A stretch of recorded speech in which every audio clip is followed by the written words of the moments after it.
안녕하세요. 저희 채널을 늘 사랑해 주셔서 감사합니다.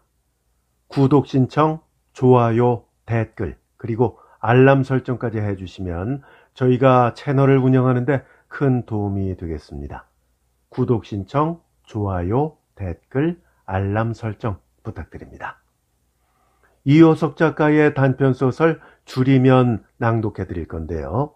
먼저 작가 소개를 좀 드리겠습니다. 한국 단편 문학의 전형적인 수작이라고 할 수 있는 메밀꽃 필 무렵을 쓰신 이효석님은 1907년 강원도 평창에서 태어났습니다. 1928년 조선지광에 단편 도시와 유령이 발표됨으로써 동반 작가로 데뷔를 했고요. 계속해서 행진곡, 기우 등을 발표하면서 동반 작가를 청산하고 구인회의에 참여를 해서 돈, 돼지돈자입니다. 돈, 수탉 등 향토색이 짙은 작품을 발표했습니다. 1934년 평양 숭실전문학교 교수가 된 후에는 산, 들 이런 자연과의 교감을 수필적인 필체로 유려하게 묘사한 작품들을 발표했고요. 1936년에는 그 유명한 메밀꽃 필 무렵을 발표했습니다. 그 후 서구적인 분위기를 풍기는 장미 병들다, 그리고 장편, 화분 등을 계속 발표하면서 성본능과 개방을 추구한 새로운 작품 경향으로 주목을 끌기도 했습니다. 단편소설 줄이면에는요, 어떤 생활의 단편이라는 부제가 붙어 있는데요. 제목은 말 그대로 배가 고프면 굶으면이라는 뜻이죠. 줄거리는 이렇습니다. 이 소설의 주인공은 몇 달 전 다니던 회사에서 쫓겨나서 현재 무직인 상태입니다. 그러다 보니까 매우 곤궁한 형편이죠. 안타깝게도 거지 취급까지 당하는 수모를 겪게 됩니다. 지금은 무려 사흘 동안을 아무것도 먹지 못하고 쫄쫄 굶고 있는 판인데 설상가상으로 방세를 내라는 독촉까지 받게 됩니다. 결국에는 방세를 내지 못해서 쫓겨나와 거리로 나서게 되는데요. 이 주인공은 과연 어떻게 될까요? 당시의 시대상을 반영하듯이 가난에 대한 이야기가 여러 작가들의 작품에서 많이 찾아볼 수 있습니다. 저희가 올려드린 작품들만 해도요. 백신의 작가의 적빈, 최서혜 작가의 가난한 아내, 채만식 작가의 앙탈, 이무영 작가의 아내 등등에서 만나실 수 있습니다. 그리고 김희정 작가는요, 아내, 가을 등을 비롯해서 상당수의 작품들이 가난을 모티브로 하고 있습니다. 이 중에서 특히 백신의 작가의 적빈, 그리고 김희정 작가의 가을이라는 작품을 추천드립니다. 백신의 작가의 적빈, 그리고 김희정 작가의 가을. 이미 저희 채널에 올라가 있거든요. 그리고 본 동영상의 설명란에서도 링크를 확인하실 수 있겠습니다. 그럼 이효석 작가의 단편소설 줄이면 감상하시겠습니다. 뒷골목은 저녁때이다. 행랑부엌에서는 나무 패는 소리가 요란히 들리고 집집마다 저녁 연기가 자욱하다. 수도구멍에서는 아낌없이 물이 쏟아지고 장사치에 외치는 목소리가 뒷골목을 떠들어갈 듯하며 가게에서는 싸움이나 하는 것처럼 반찬거리를 흥정한다. 마치 하룻날 생활에 총 계산을 하려는 듯이 사람들은 마지막 악을 다 쓰는 듯하였다. 괘씸한 놈. 확실치 못한 걸음으로 비틀거리면서 분주한 뒷골목을 벗어나온 그는 또 한 번 중얼거렸다. 그의 얼굴에는 아직도 노기가 등등하고 가슴은 요란히 두근거리고 주먹은 부르르 떨렸다. 아무리 원 배우지 못한 놈이기로 나더러 거지라고? 예이, 도적 같은 놈. 그러나 이렇게 생각하면 할수록 그놈에게 봉변당한 것이 치가 떨리고 또 분하기 짝이 없다. 한 주먹에 당장 그놈을 때려 눕히지 못한 생각을 하면 속이 다 뉘엿거리고 또 한편으로는 땅이라도 파고 들어가고 싶은 그런 느낌을 느꼈다.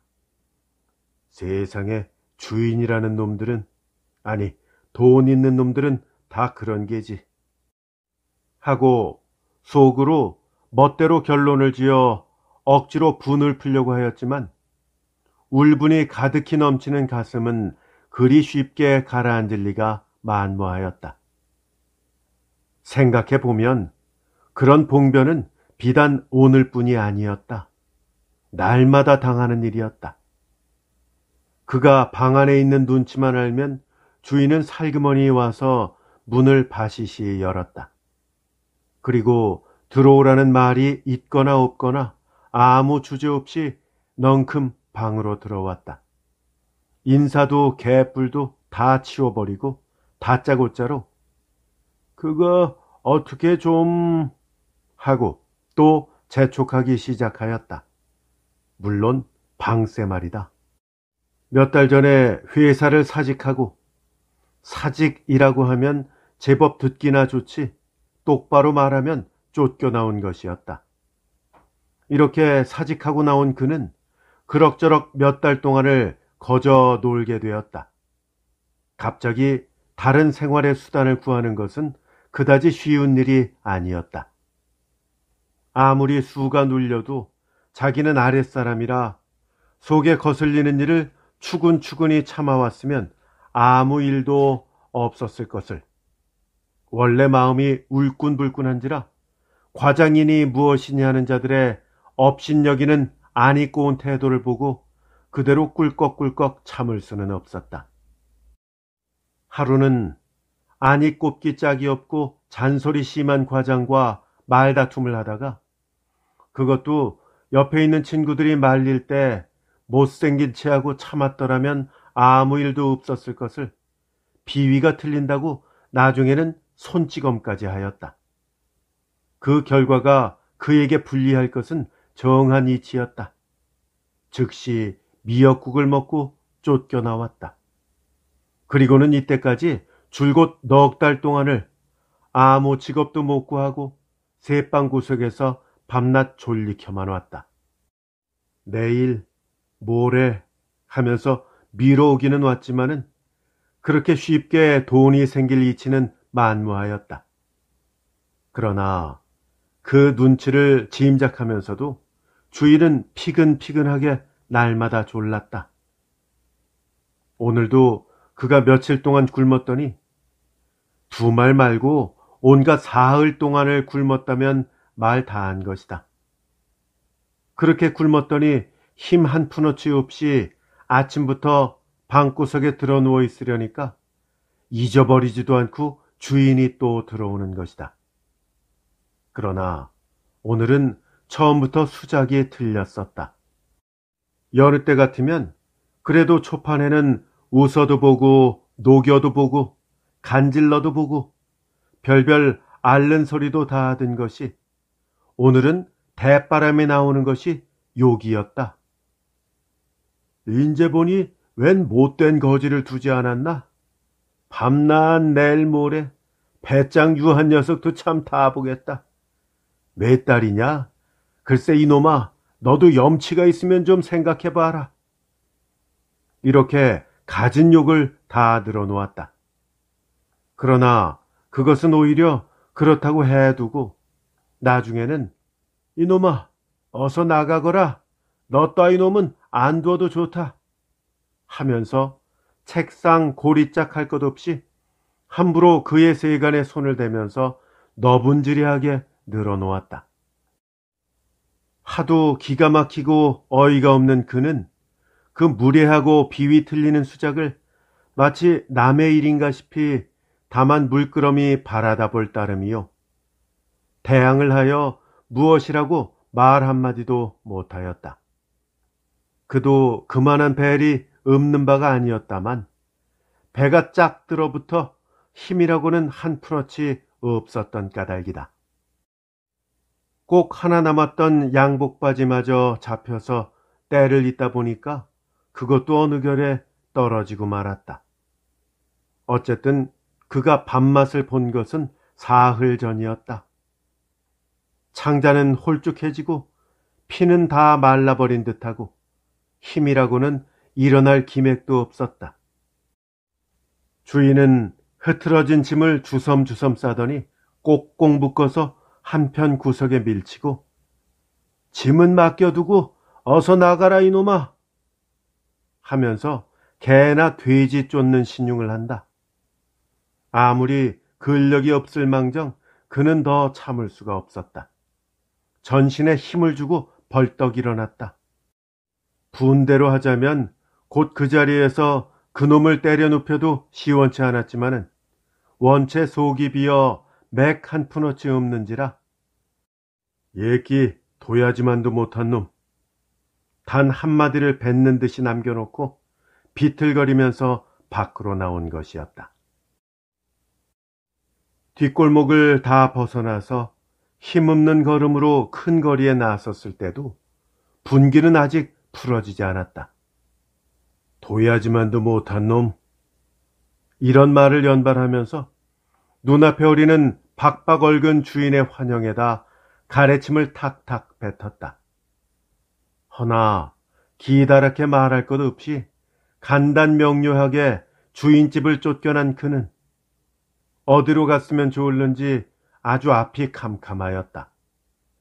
아는 동무가 몇 사람 있기는 있지만은 때 아닌 때에 벼랑간 찾아가서 폐를 끼치기도 무엇하였다. 그러나 지금은 무엇보다도 배가 고파 죽을 지경이다.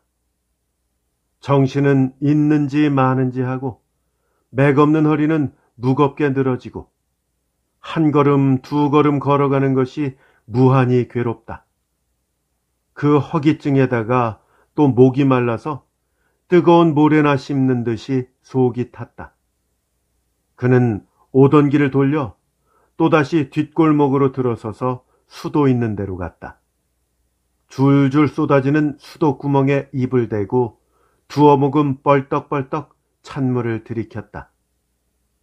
집집에서는 벌써 설거지하는 소리와 그릇 부딪히는 소리가 흘러오고 구수한 찌개 냄새가 그를 무한히 유혹하였다. 그는 또다시 큰 거리로 나섰다. 하루 동안 밟고 짜고 끌리고 부르짖고 들볶아치던 도회는 꽤 어수선하고 난잡하게 벌어졌다. 사람들의 젠걸음, 잔치나 벌어진 듯한 공설시장, 사람들은 살기 위하여 마지막 악을 쓰는 듯하였다. 그는 문득 하늘을 우러러 보았다. 넓고 높고 유구한 하늘은 마치 영원 그것과 같았다. 그 밑에 벌어진 조그마한 도회, 그 속에서 볶아치는 더욱 작은 사람들, 그 사이에 전개되는 생활이라는 것은 무한히 작게 보였다. 하늘은 이 사람의 세상에서 일어나는 모든 일을 인정한다는 듯이 엄연히 내려다보고 있다. 큰 벽돌집 밑을 지나 공설시장 옆까지 그는 걸어왔다. 며칠 전에 거지아이가 죽어 자빠졌다고 곁에 달려들지도 못하던 우체통 옆 바로 그 자리 위에 오늘은 멍석을 펴놓고 그 위에는 과물전이 열려있고 그 앞에는 사람들이 담을 쌓고 과물 흥정을 하고 있다. 사는 게 인생이란 참. 그는 이렇게 생각만 해도 지긋지긋하고 골치가 딱딱 울린다. 아니, 나는 무엇을 또 생각하노? 하고 그는 문득 자아로 돌아왔다.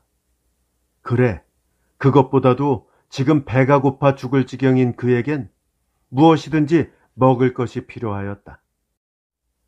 음식점에서는 갖은 음식물이 그에게 손짓을 하고 과물전 앞에는 산더미같이 쌓인 과물, 즉 과일들이 그를 부르는 듯하였다. 그의 전신의 신경은 그리로 몰리고 온 감각은 과물 그것이었다.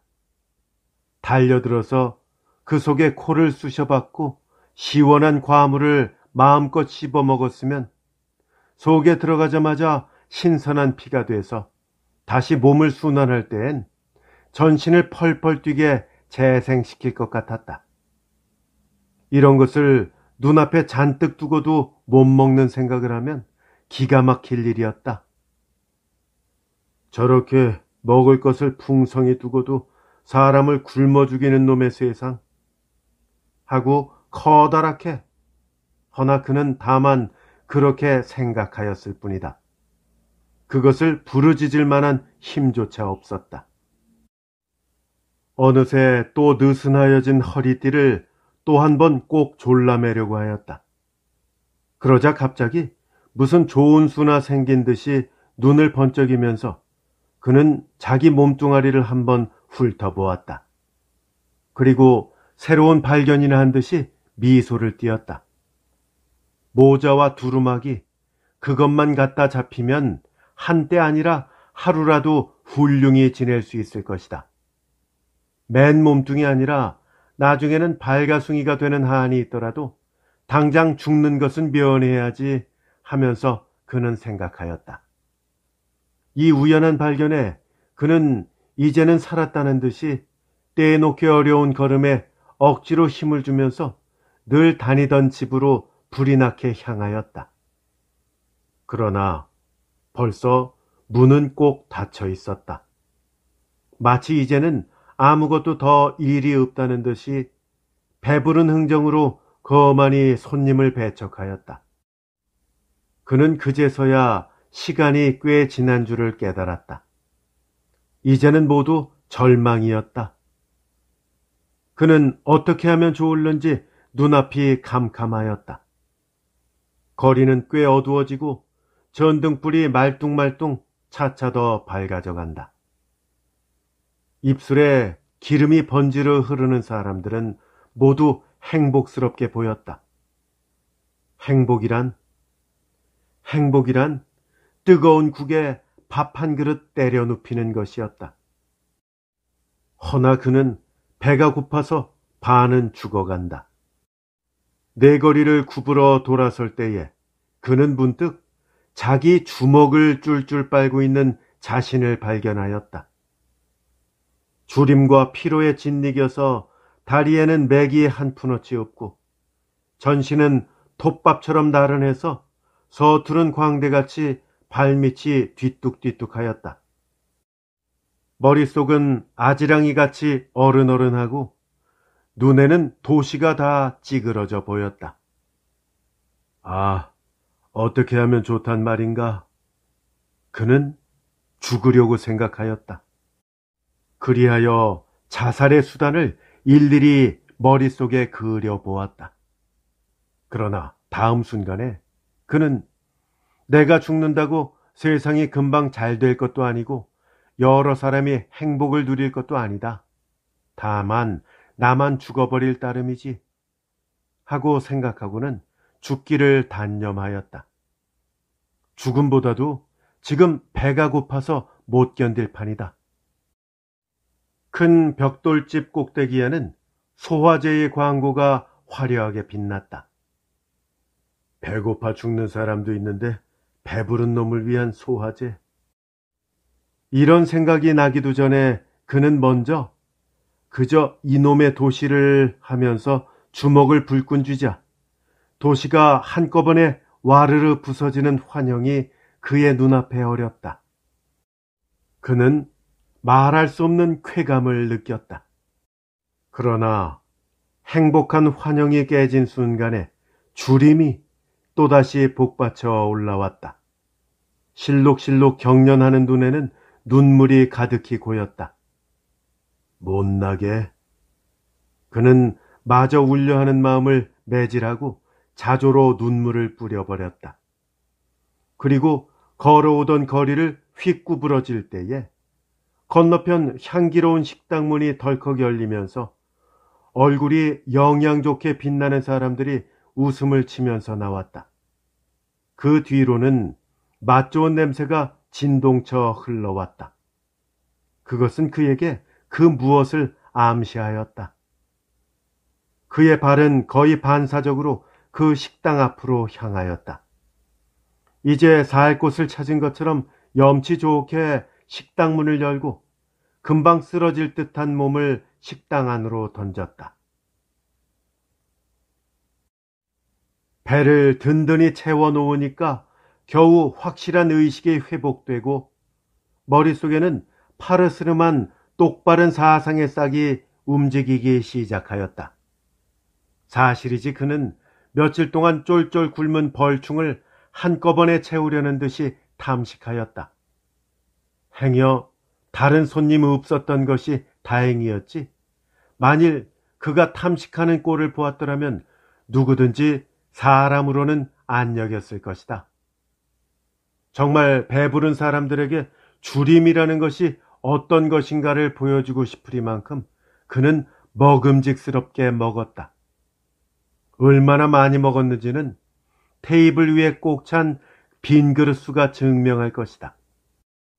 그 자신도 지금 테이블 위를 바라보면서 새삼스럽게 놀랐다. 동시에 그것이 무엇을 의미하는가를 깨달았을 때 갑자기 공포를 느꼈다. 그는 무의식적으로 주머니에 손을 넣어 보았다. 그러나 텅텅 빈 주머니는 오히려 그를 비웃는 듯하였다. 다시 돌이킬 수 없는 큰일을 저질러 놓았다고 의식한 순간 그는 깊은 구렁에 빠지는 듯한 생각을 가졌다. 그러나 한편으로는 이왕 이렇게 된 바에야 하는 배짱 유한 생각도 들었다. 그리고 알지 못할 용기도 솟아올랐다. 식당 종업원은 이 양 큰 손님을 진중히 접대하였다. 그는 가장 침착하게 늑장으로 차를 마셨다. 다 마시고는 비위 좋게 또 청하였다. 그는 점점 대담해졌던 것이다. 마침내 마음을 가라앉히고 배에다 힘을 잔뜩 주고 나서 줄임판에 잘 먹어서 대단히 고맙다 하고 배심 좋게 부르짖었다. 그 말 속에는 돈은 없으니 너 할 대로 해라 하는 배짱 부리는 한마디가 반향되어 있었다. 이효석 작가의 단편소설 줄이면 낭독해드렸습니다. 앞서 오프닝에서 말씀드린 대로 같은 가난을 소재로 한 백신혜 작가의 적빈 그리고 김유정 작가의 가을 저희 채널에 올라가 있으니까 꼭 한번 비교해서 들어보시기 바랍니다. 그리고 구독 신청, 좋아요, 댓글 그리고 알람 설정해 주시면 대단히 감사하겠습니다. 함께 해주셔서 감사합니다. 저는 더 좋은 작품으로 찾아뵐게요. 안녕히 계십시오.